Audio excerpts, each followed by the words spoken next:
autor da obra eleita o livro do ano do Prêmio Jabuti, o sociólogo Pedro Ferreira de Souza analisou a desigualdade no Brasil olhando principalmente para a parcela mais rica da população. Se por um lado já são conhecidas explicações para a redução da pobreza como valorização do salário mínimo e transferências de renda, por outro lado, é mais difícil medir os motivos que levaram os ricos a continuarem ricos, ou a concentrarem ainda mais renda. O que dá para ver muito bem é que, ao longo dos últimos anos, os mais ricos foram ficando cada vez melhores em aproveitar as brechas que o imposto de renda dá, diz o sociólogo. Quase toda a renda dos muito ricos, hoje em dia, é rendimento isento ou tributado com alíquota menor na fonte. A tese de doutorado de Souza, que é pesquisador do Instituto de Pesquisa Econômica Aplicada, IP, virou o livro Uma História da Desigualdade, a concentração de renda entre os ricos no Brasil 1926-2013.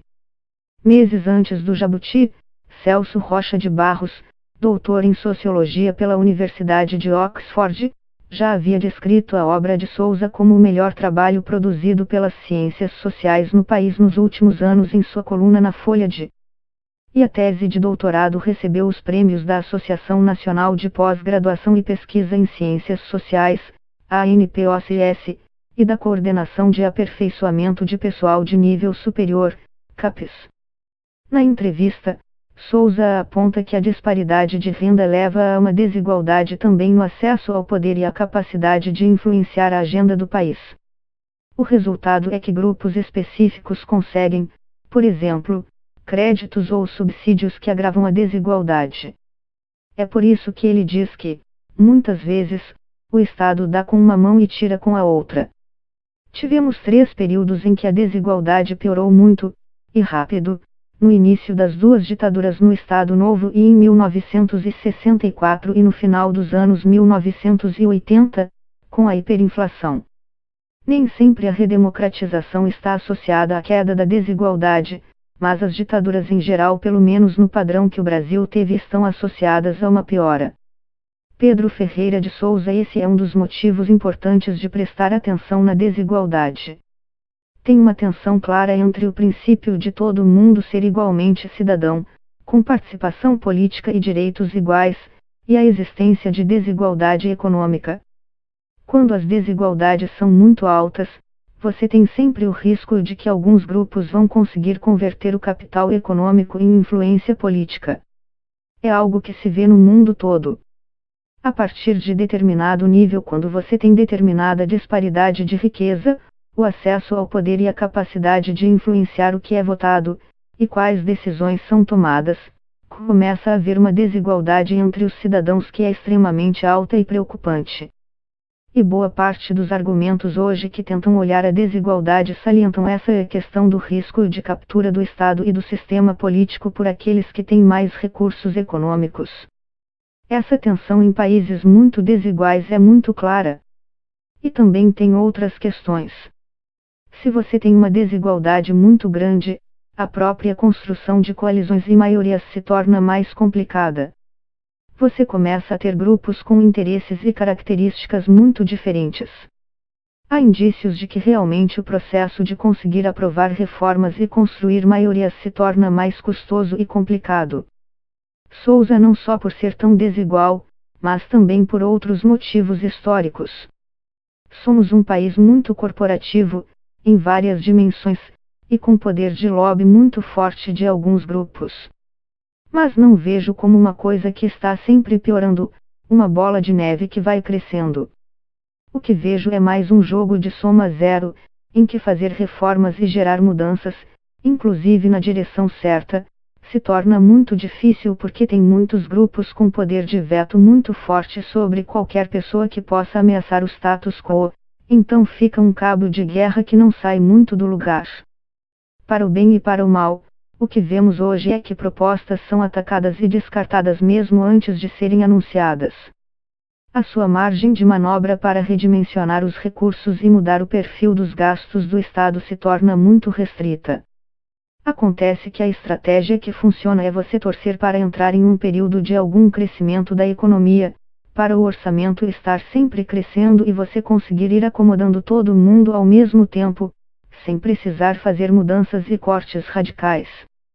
É isso que estamos tentando fazer há muito tempo e o problema é que não crescemos muito. Então esses recursos adicionais que o crescimento traria não se materializam porque o crescimento do Brasil nos últimos 30 ou 40 anos tem sido muito decepcionante. Aí fica esse cabo de guerra que não gera mudança significativa na distribuição de renda. A mudança, não dá para dizer que não há. Não podemos esquecer delas, mas não são mudanças que mudam a cara do país. Souza tem várias corporações que você vê que tem força política, como o judiciário e os militares. Tem entidades de classe de vários setores da economia que conseguem muitas medidas favoráveis, por exemplo, quando teve a política de desoneração da folha de pagamento, ela era restrita a poucos setores e depois rapidamente foi para mais de 40. Quando a reforma da Previdência começou a tramitar, desde o início os militares ficaram de fora e claro que eles têm especificidades. Esse tipo de coisa é corriqueira e não é novidade no Brasil. E tem uma dificuldade adicional que é muito verdadeira, quando você anuncia uma medida que tende a beneficiar grande parte da população, ela tende a ser muito fácil de entender e transparente, como o reajuste do Bolsa Família e mudanças no salário mínimo. No caso dos grupos de pressão, como ruralistas e outros tipos de lobby, as medidas que os beneficiam acabam sendo muito mais difíceis de entender para o público leigo em geral, porque costumam ser relativas à regulação do setor, subsídios, desonerações. E elas geralmente vêm embaladas pelo argumento de que são medidas para estimular o crescimento e a geração de emprego. Todos os lobbies, ou quase todos, usam esse argumento de medidas importantes para o desenvolvimento do país, que na verdade são muito difíceis de avaliar de fora. Como também é difícil dar um diagnóstico no atacado, isso também é algo que facilita a reprodução do status quo. Souza, o que acontece é que o Estado e qualquer Estado moderno é muito complexo e pouco transparente. Tem muita coisa acontecendo ao mesmo tempo. Então claro que tem coisas que o Estado faz e são essencialmente redistributivas e progressivas, como serviços públicos de educação e programas como Bolsa Família. O Estado distribui muito para os mais pobres, mas, por outro lado, ele dá com uma mão e tira com a outra. Essa é a lógica. No atacado, você vê que as coisas não mudam muito e ajudam a reproduzir a desigualdade, por vários lugares. Tanto com créditos e subsídios, como com a previdência da elite do funcionalismo público.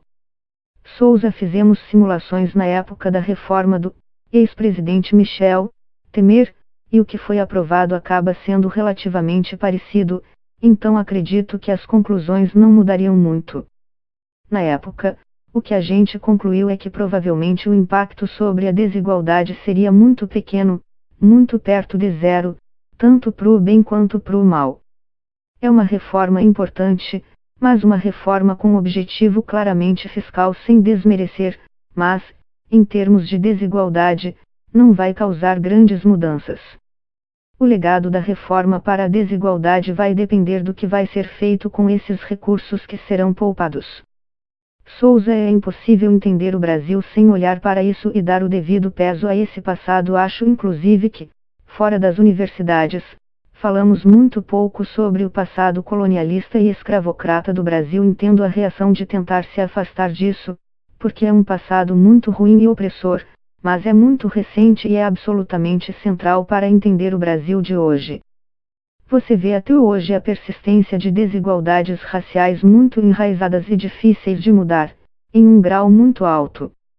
No caso brasileiro, a escravidão é formadora de onde estamos hoje. O que pode ser dito, além disso, é que isso também não absolve nossos pecados dos últimos 100 anos. O fato de termos esse passado muito pesado não absolve nossos pecados porque nós só fizemos foi reproduzir desigualdades de lá para cá e poderia ter sido diferente. No início do século XX, o Brasil já era muito desigual, mas a distância que separava a gente da Europa era muito menor do que é hoje. O que aconteceu na Europa foi outro tipo de tragédia basicamente, Aquele período entre as guerras que mudou muito os países europeus e equalizou muito a renda nos países europeus. Não que a gente queira passar por isso, mas mostra que é possível e que deveríamos ter melhorado e avançado para reverter esse legado histórico que agora está dado. É uma tragédia em 2 atos, chegar no início do século XX com esse peso histórico tão forte, um legado horrível.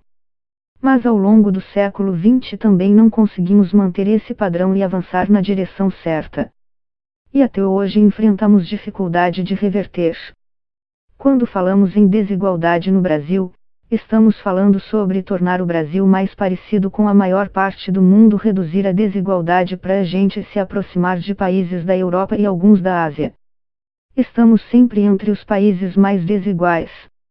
É difícil mudar do dia para a noite, mas os avanços foram bem menores do que poderíamos esperar. Souza, é muito difícil mesmo. Os maiores exemplos que temos de países que eram muito desiguais e se tornaram rapidamente países relativamente igualitários, em geral, é porque alguma coisa deu muito errado, como a Segunda Guerra na Europa, que é o caso mais emblemático. Foi um período, não só por causa da destruição, mas por uma série de ações e políticas que os governos tiveram que adotar, em que os países mudaram muito, muito rápido. Mudanças radicais tendem a acontecer nesses momentos, o que não significa que seja impossível mudar, mas mostra que é difícil.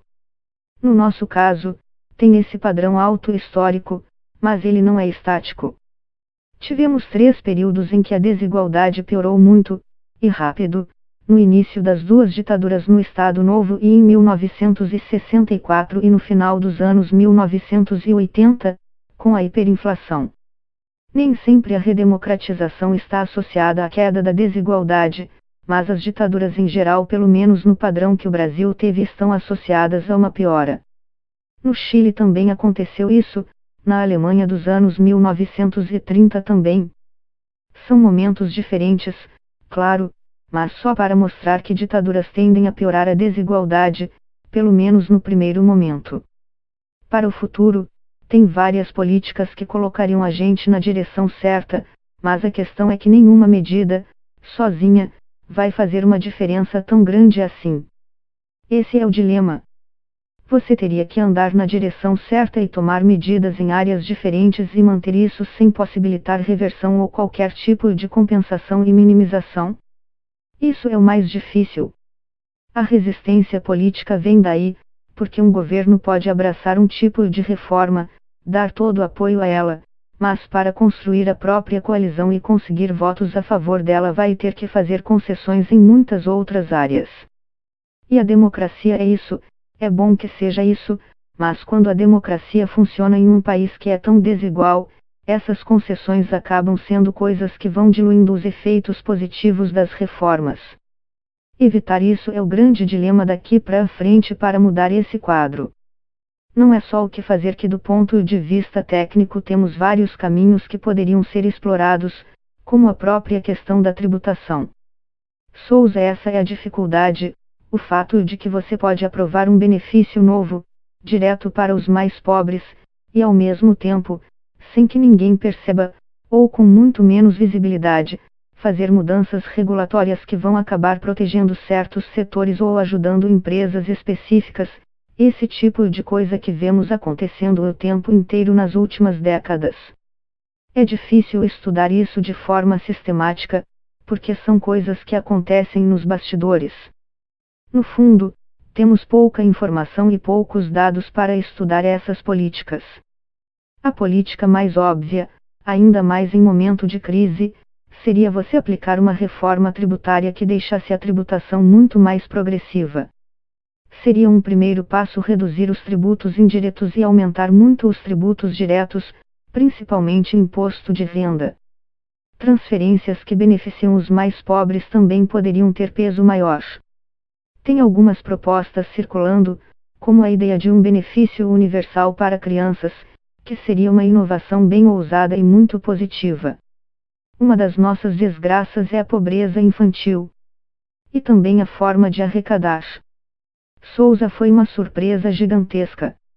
A gente não esperava, calculou várias vezes, testou alternativas, porque todos os melhores dados indicavam queda grande da desigualdade. Hoje tem um entendimento um pouco melhor do que aconteceu, de que houve de fato mudanças para a pobreza de fato. A queda da pobreza foi muito forte nesse período, também porque foi um período de crescimento. Na desigualdade, quando olhamos a parte de baixo, houve melhora e foi significativa, houve aumento da fatia da renda que vai para os mais pobres, sem dúvidas. A surpresa foi que, ao juntar os dados do imposto de renda às outras informações que a gente já tinha, notasse que entre aqueles que estão bem no topo da distribuição, o 0,1% mais rico, a fatia de renda ou ficou estável ou aumentou um pouco. Claro que isso é uma surpresa e ainda estamos tentando entender isso. Se os mais pobres avançaram em termos relativos e os mais ricos avançaram ou ficaram onde estavam, o que acaba acontecendo é que quem perdeu em termos relativos foi justamente o grupo que está entre esses dois extremos. A fatia da renda desse grupo recuou um pouco, e aí quando você olha o coeficiente de Gini, instrumento estatístico para medir a desigualdade de renda das populações, vê queda da desigualdade bem menor do que a gente imaginava. Claro que toda queda é positiva, mas achávamos que era uma queda gigante e sustentável, e vimos uma coisa bem mais tímida. Fica um sentimento frustrante, que mostra a dificuldade de mudar a desigualdade. Para entender a melhora dos mais pobres, acho que progredimos muito e muita gente já estudou isso e os motivos são bem compreendidos. Melhora educacional, geração de empregos muito forte especialmente para baixa qualificação, valorização do salário mínimo, avanço das transferências sociais. Mas para entender a persistência do topo nós temos várias hipóteses e não temos as informações para testes mais definitivos porque os próprios dados do imposto de renda ainda são de acesso muito restrito. A matéria-prima ainda é muito precária. No caso do Brasil, Souza tem várias hipóteses plausíveis, e todas devem ter contribuído em algum grau, mas não dá para dizer qual foi mais ou menos importante. Você tem desde o fato de a elite do funcionalismo ter tido ajustes bastante fortes até coisas como um período de boom, de bolha, no mercado imobiliário de grandes cidades brasileiras. Além disso, o mercado acionário brasileiro teve período de crescimento forte, tem toda a política de campeãs nacionais, que em vários setores acabou diminuindo o grau de competição do setor e ajudou na formação de grandes grupos. Outro ponto foi o boom de commodities internacionais, em que as grandes exportadoras se beneficiaram muito também. Tudo isso pode ter contribuído, mas não temos como medir a importância relativa de cada item.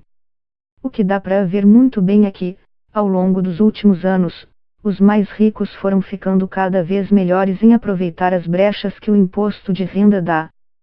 Se você olha para o topo, cada vez mais os rendimentos dos mais ricos foram considerados isentos de tributação, muito puxado por lucros e dividendos, que são tributados na pessoa jurídica, mas na distribuição para a pessoa física não são tributados.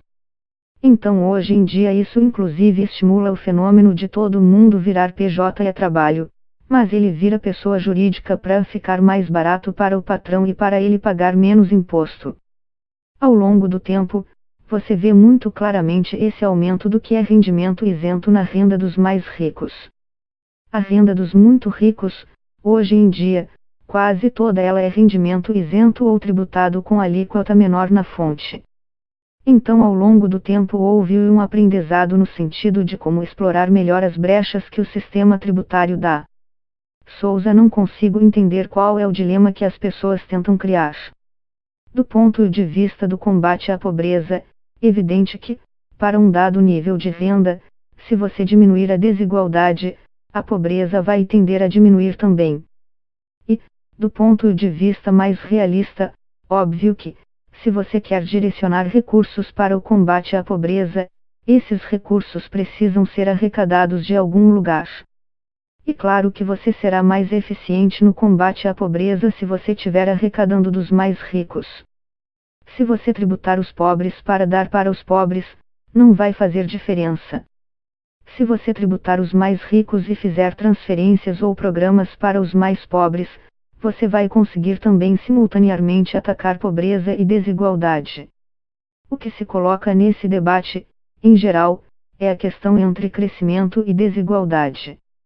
É a ideia de que crescer a qualquer custo vai acabar diminuindo a pobreza, mas que pode levar a aumento da desigualdade, o que pode ser ou não verdade. Isso está longe de ser uma coisa consensual. Durante algum tempo se acreditou que o crescimento necessariamente reduziria a desigualdade, então valeria a pena. Hoje em dia você vê muitos resultados que vão na direção oposta, de que um grau de desigualdade muito elevado pode prejudicar o crescimento, justamente por tornar o Estado ineficiente, pela captura do Estado. A discussão sobre desigualdade sempre cai em alguns espantalhos, como estão querendo nivelar por baixo e que todo mundo fique igualmente pobre e todo mundo tenha exatamente a mesma renda. E nunca é nada disso que as pessoas estão falando. As pessoas estão falando sobre como conciliar as duas coisas, crescimento e redução da desigualdade. Crescer é sempre bom, ou quase sempre bom. O ponto é que é possível você crescer, aumentar a desigualdade e não reduzir a pobreza. Essa é a questão. Em geral, os governos tentam resolver o problema com crescimento. Vamos fazer a economia crescer porque aí todo mundo vai estar melhorando de vida. Isso já satisfaz as pessoas e vamos ter mais recursos para fazer política e redistribuir, se for o caso, mas essa solução do crescimento nem sempre é possível. Os países ricos estão crescendo mais devagar hoje em dia e aí, no ambiente democrático, é claro que se o bolo está sempre crescendo, a discussão de quem está ficando com o que acaba sendo mais saliente. Então acho que estamos em uma dessas fases de crescimento mais baixo, problemas macroeconômicos, e as pessoas começam a se comparar e falam ok, mas porque as fatias estão sendo distribuídas dessa maneira. É um debate que nunca vai embora de vez. Em um país como o Brasil, é mais difícil ainda. É uma questão inevitável, é um grau de desigualdade tão alto porque as demandas e necessidades são muito grandes. Souza, eu não ouso dar uma opinião por um motivo pragmático. Quando analisamos a desigualdade estamos sempre falando do passado, porque tem sempre uma demora de pelo menos 2 anos entre o que acontece e os dados estarem públicos e disponíveis. Sou cauteloso e fujo das análises de conjuntura porque estamos sempre olhando para o passado e sempre olhando para uma mistura de decisões de governos atuais e governos anteriores. E, quando me perguntam sobre a perspectiva para o futuro, independentemente de qualquer governo, qualquer coisa, o melhor palpite para daqui 5 anos é achar que as coisas vão continuar mais ou menos como estão. É difícil imaginar o país ficando radicalmente mais desigual ou radicalmente menos desigual no curto ou no médio prazo.